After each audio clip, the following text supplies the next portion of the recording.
எல்லாருக்கும் வணக்கம்.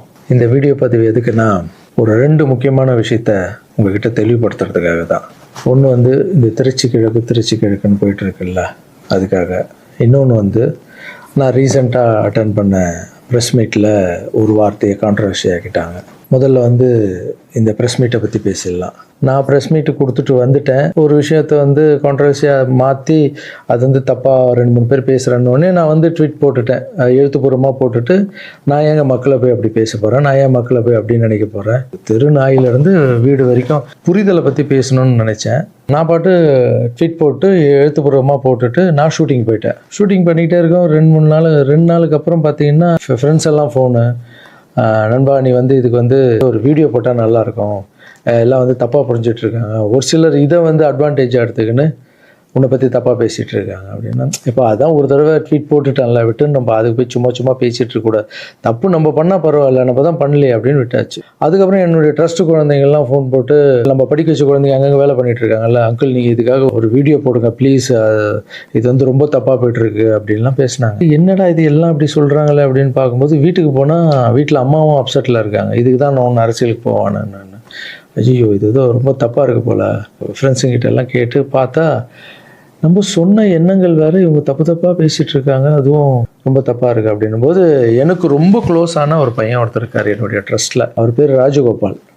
அவர் ஒரே ஃபோனில், அங்கிள் நீங்கள் இதுக்கு ஒரு ட்வீட் போட்டு ஆகணும், நீங்கள் அந்த ராஜகோபால் யாருன்னு நான் உங்களுக்கு இன்ட்ரடியூஸ் பண்ண போகிறேன். இது வரைக்கும் நான் பசங்களை டான்ஸ் ஆட வைக்கிறாருன்னு மேலோட்டமாக பார்த்துருக்கீங்க, பசங்களை படிக்க வச்சுருக்காங்கன்னு மேலோட்டமாக பார்த்துருக்கீங்க, அவங்க ஹாப்பியாக இருக்காங்க, இவங்க டான்ஸ் ஆடுறாங்க, இவங்களை படிக்க வைக்கிறாங்க, மாஸ்டர் பர்த்டே கேக் வெட்டுறாரு, இது மட்டும் தானே பார்த்துருக்கீங்க.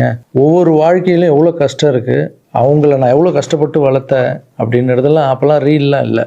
இப்போ சொல்கிறேன், ஒரே ஒரு பையனுடைய அவர் எப்படி சேர்ந்தார், அவருடைய கஷ்டம் என்ன, நான் எவ்வளோ கஷ்டப்பட்டேன், அவர் இப்போ எந்த நிலைமையில் இருக்கார், எந்த நிலைமையில் இருந்தாலும் நான் அவர் எப்படி விடாமல் இருக்கன்றதை அந்த பையனை இன்ட்ரடியூஸ் பண்ணுறவாங்க. இவர் பேர் தான் ராஜகோபால். இந்த வீடியோவில் பேசியே அவனுன்ற முடிவில் வந்திருக்காரு. இவர் நிறைய ஆசைப்பட மாட்டார், ஏதாவது ஆசைப்பட்டு கேட்டால் செஞ்சிடணும், எல்லாம் கொஞ்சம் கோவம் வர அவருக்கு. இவர் யாருன்னு முதல்ல நான் சொல்கிறேன். இவர் சேர்ந்தது 20 வருஷத்துக்கு முன்னாடி என்கிட்ட சேர்ந்தார்.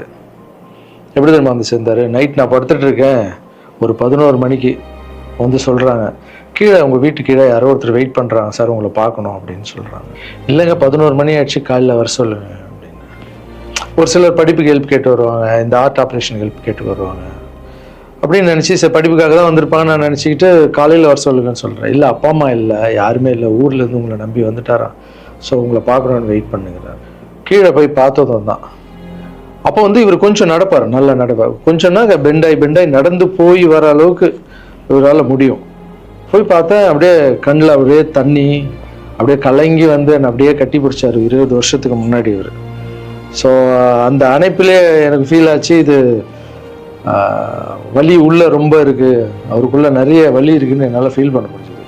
ஏடாக நானும் உட்காந்து கேட்டேன், இல்லை சார் எனக்கு அப்பாவும் இல்லை அம்மாவும் இல்லை யாரும் இல்லை, என்னால் கொஞ்சம் தான் நடக்க முடியும், எனக்கு நீங்கள் உங்களை பற்றி கேள்விப்பட்டேன் சார், நான் இங்கேயே உங்கள் கூடவே தங்கிக்கிறேன் சார், உங்களை பற்றிலாம் நான் படிச்சிருக்கேன் சார், எனக்கு அப்பாவா அம்மாவா இருந்து நீங்கள் என்னை பார்க்கணும் சார் அப்படின்னு.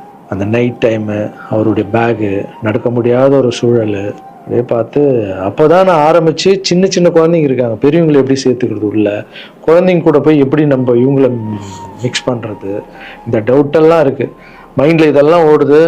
எல்லாம் சின்ன பசங்களாக இருக்காங்க, இவர் பெரியவராக இருக்கார், எப்படி உள்ள இதெல்லாம் போயிட்டு இருக்கும்போது கூட யோசனை பண்ணிக்கிட்டே இருக்கேன். பட் எது நடந்தாலும் இல்லை, கடவுள் அமைச்சிருக்காரு, அவ்வளோதான், சேவையே கடவுள், வாங்க நான் பார்த்துக்கலாம் அப்படின்னு அவர் அப்படியே உள்ளே கூப்பிட்டு போய் ஃபஸ்ட் டைம் சாப்பாடு போடுறோம் வீட்டில்.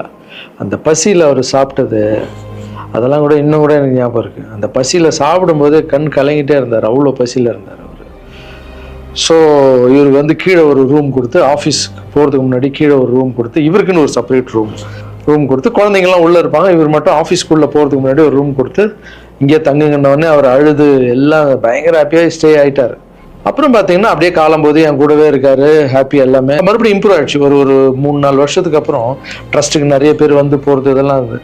அப்புறம் ஆஃபீஸில் உட்காருவோன்னா இவர் ரூம் பக்கத்துலேயே இருந்ததால் நான் என்ன சொன்னேன்னா, கண்ணா நம்ம ரூம் நம்ம மேலே மாற்றிக்கலாம், ஏன்னா ஆஃபீஸ் இருக்குது, உங்களுக்கும் தூங்கணும், டிஸ்டர்ப் ஆகும், நிறைய க்ரௌட் வந்துட்டு போகிறாங்க அப்படின்னு கேஷுவலாக, நம்ம பிள்ளை தானே, நீ மேலே எடுத்துக்கிடா கண்ணா அப்படின்னு சொல்லிட்டு போயிட்டேன். திடீர்னு நைட்டு ஃபோன் வருது, ராஜகோபால் கழுத்தை அறுத்துக்கிட்டாரு, அவருக்கு ரத்தம் ஊற்றுதுன்னு. என்னன்னு புரியல. நானும் ஒய்ஃபு எல்லாம் பதறிச்சுட்டு ஓடணும். போய் பார்த்தா ஒரு பிளேடில் எடுத்து கழுத்தை அறுத்துட்டு இருக்காரு. என்னன்னு ஒர்க்கர்ஸ் கிட்ட கேட்டால் அவங்க சொல்கிறாங்க, இல்லை நீங்கள் கீழே ரூம்லேருந்து மேலே மாற்றிட்டீங்களா அப்படின்னு. பார்க்கறதுக்கு தான் இவர் விளையாட்டு போல மாதிரி இருப்பார், அமைதியாக இருப்பார், பயங்கர வால் இது. உடனே நைட்டு ஹாஸ்பிட்டலுக்கு அந்த சூழலை கொஞ்சம் நினச்சி பார்க்கல.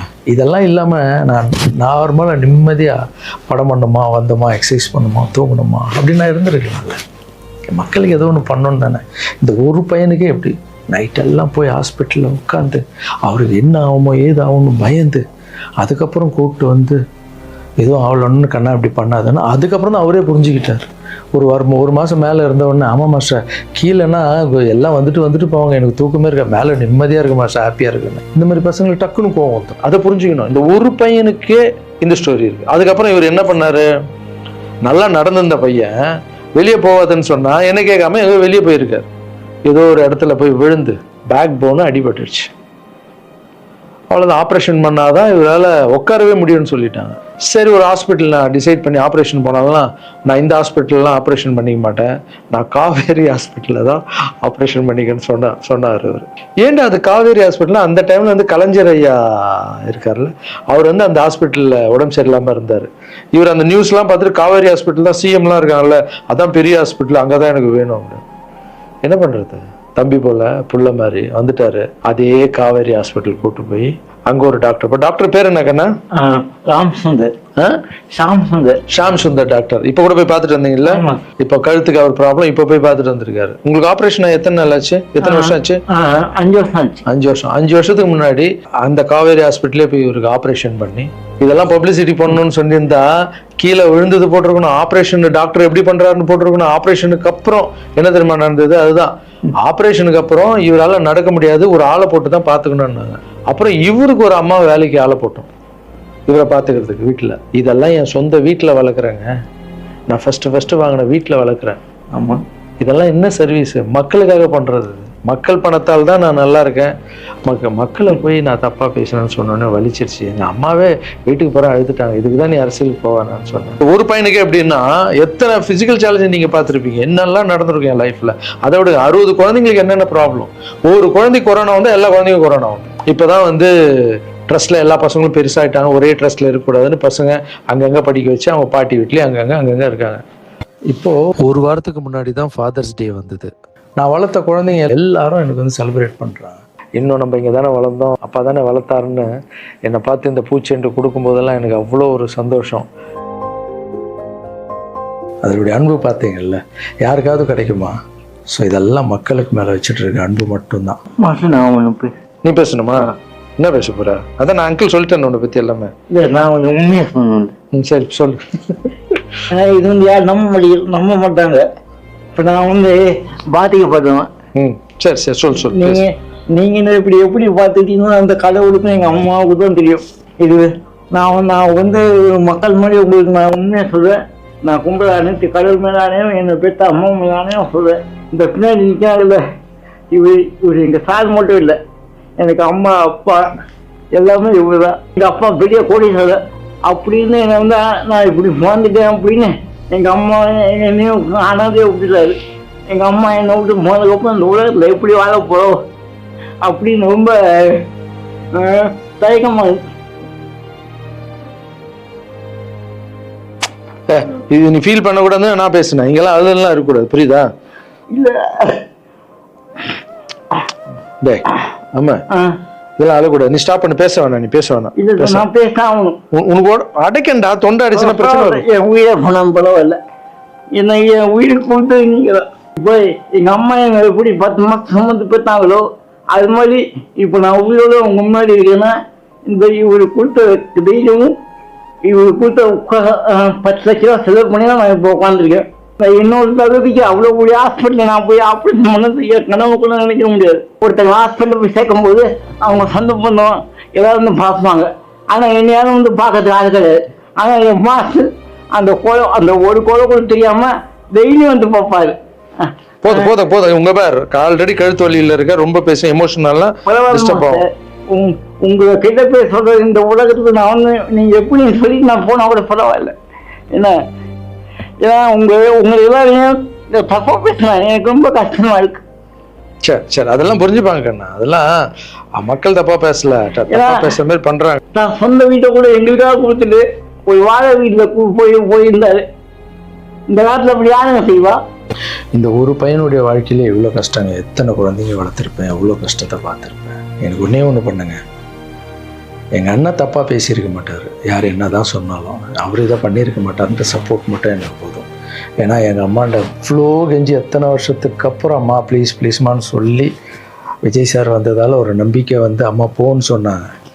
இப்போது இந்த விஷயம் எப்போ ஸ்டார்ட் ஆச்சோ இந்த கான்ட்ரவர்சி, அப்போத்துலேருந்து அம்மா மறுபடியும் பார்த்தியா நான் இதான் சொன்னார். ஏன்னா அம்மாவுக்கு 70 வயசு ஆகிடுச்சுப்பா, அவங்க சொல்லி புரிய வைக்க முடியாது. அம்மா ஒரு சிலர் தான் வீடியோ போடுறான், பொதுமக்களுக்கு ஒன்றுமே இல்லை நம்ப மாட்டாங்கம்மான்னு சொன்னால் கூட அவங்களுக்கு ஒரு மாதிரி இருக்கும், வயசானவங்க நம்ம போய் எழுத்தும் பேச முடியாது. ஏன்னா நிறைய பேர் நான் பார்க்குறேன், இன்னும் எல்லாத்துக்கும் அம்மா அம்மா அம்மா அம்மான்னு. அம்மா தானே சார் எனக்கு என்னுடைய ஃபஸ்ட்டு ரசிகை, எங்கள் அம்மா ஃபஸ்ட்டு குரு, ஃபஸ்ட்டு டீச்சரு, அதுக்கப்புறம் என்னுடைய தெய்வம், என்னுடைய பெஸ்ட்டு ஃப்ரெண்டு, எல்லாமே என் வாழ்க்கையில் தாய் தாங்க. தாய் இல்லைன்னா நான் இல்லவே இல்லைங்க, நான் மட்டும் இல்லைங்க, இந்த உலகத்தில் யாருமே இல்லை. என் தாயுடைய ஆசீர்வாதம்னா நான் வந்து இருக்க முடியாது. நான் பேசினா தாயின்னு வரும், அது வரலன்னா தான் தப்பு. நீங்கள் என்ன எல்லாத்துக்கும் தாய் தாய் தாய், நான் அப்படி தான். அப்புறம் இன்னொரு வார்த்தை கூட கேட்குறீங்க, ஏன் வர்றதுன்னா வர வேண்டியதானே, ஏன் மக்கள்கிட்ட போய் கேட்கணும்? மக்கள் திருப்பி மகிழ்ச்சியும் திருப்பின்ட்டு இருக்குல்ல. மற்றவங்களாம் கேட்க மாட்டாங்க, வந்துடுவாங்க. நான் மற்றவங்க கேட்க மாட்டாங்க, நான் கேட்பேன். என் சொந்தத்தை எல்லாரையும் கேட்குறேன், அதுமாரி மக்கள்கிட்ட ஒரு வார்த்தை கேட்டா என்ன தப்பு? ஏன்னா அவங்க தான் என்னை வாழ வச்சாங்க, அவங்க தான். ஒரு வேளை வந்து லாரன்ஸ்னா நீ அரசியலுக்கு வராத, ட்ரஸ்ட் விஷயமே போதும்னு ஒரு வேளை அவங்க நினச்சிருந்தா கேட்குறதுல என்ன தப்பு? அவங்களுக்கு மரியாதை கொடுக்குறதுல என்ன தப்பு? இனிமேல் நான் கேட்டு தான் பண்ணுவேன். 4 பேருக்கு சாப்பாடு போட்டால் அரசியலுக்கு வந்துடலாமா? மாற்றுத்திறனாளிக்கு 2 பேருக்கு டான்ஸ் சொல்லி கொடுத்துட்டா அரசியலுக்கு வந்துடலாமா அப்படின்னு கேட்குறீங்க. நான் 4 பேருக்கு சாப்பாடெல்லாம் போடலாங்க. பார்த்தீங்கல்ல, ஒருத்தருடைய லைஃபையே வளர்த்து எடுக்கிறாங்க, ரொம்ப கஷ்டம். எல்லாரும் அரசியலுக்கு நான் வந்த அப்புறம் இதை பண்ணுறேன் அதை பண்ணுறேன்னு சொல்லுவாங்க, ஆனால் நான் பண்ணிட்டு வரேன்னு சொல்கிறேன், இன்னும் வரேன்னு கூட சொல்ல. அதுக்குள்ளே அப்படி பேசாதீங்க. 4 பேருக்கு சாப்பாடு போட்டு அரசியலுக்கு வந்துடுறேன். நான் என்னுடைய கஷ்டம் ரொம்ப பெரிய கஷ்டங்க, ரொம்ப வலி இருக்குது எனக்குள்ளே. நான் நிஜமாக உழைச்சிருக்கேன். இதெல்லாம் கேட்கும்போது மனசுக்கு ரொம்ப கஷ்டமாக இருக்குது. முன்னாடி ஏதோ பேசிட்டீங்க, இந்த வீடியோ பார்த்தீங்களா, இப்போவாது என் கஷ்டம் புரிஞ்சிருக்கும். இனிமேல் அப்படி யாரும் தப்பாக பேசாதீங்க. இந்த திருச்சி கிழக்கு தொகுதி, ஸோ நிறைய பேர் இடத்துல பார்த்தீங்கன்னா திருச்சி தொகுதியில் லாரன்ஸ் மாஸ்டர் நிற்கிறாரு. நிறைய பேர் அண்ணா நீங்கள் வாங்கண்ணா, நீங்கள் வந்தால் நாங்கள் ஓட் போடுறோண்ணா, வெல்கம்ண்ணா இதெல்லாம் சொல்கிறீங்க. நான் ஷூட்டிங் போகிற இடத்துல நான் ஏதாவது ஆஃபீஸ் போனால் கூட வாங்க எம்எல்ஏ சார் திருச்சி தொகுதியில் நிற்கிறீங்களா, எல்லாருமே சந்தோஷமாக கூப்பிட்டீங்க, அன்பாக கூப்பிட்டீங்க. உங்கள் அன்புக்கு எல்லாருக்கும் நன்றி. பட் அது எது தர்மம்னு ஒன்று இருக்குல்ல, என் மனசில் இருக்குதான் நான் இன்றைக்கி சொல்லிடுறேன். நான் திருச்சி தொகுதியில் நான் வந்து நிற்கணுமா, இல்லை விஜய் சார் எப்போது ஹீரோ ஆனாரோ அப்போத்துலேருந்து ஒருத்தர் போஸ்ட் ஓட்டியிருப்பார்ல, அதுக்கப்புறம் அவர் அரசியல் ஸ்டார்ட் பண்ண அப்புறம் அந்த அரசியலுக்காக உழைச்சிருப்பாங்கல்ல, அவர் ஆரம்ப ஸ்டேஜ்லேருந்து வந்தவங்களாம் இருப்பாங்க, அவங்க வரணுமா நான் வரணுமா?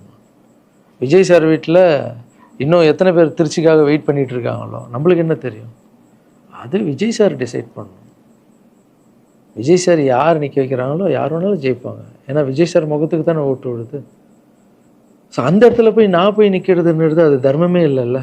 யாரோ ஒருத்தர் விதை போடுவாங்க, அங்கே செடி முளைக்கும், அதுக்கு வேலி கட்டுவாங்க, அதை பாதுகாப்பாங்க. ஒரு மரம் ஒன்று வரும், அந்த மரத்தில் ஒரு பழம் வரும், அந்த பழத்தை நான் எடுத்து சாப்பிட்ணுமா, விதை போட்டவங்க சாப்பிட்ணுமா?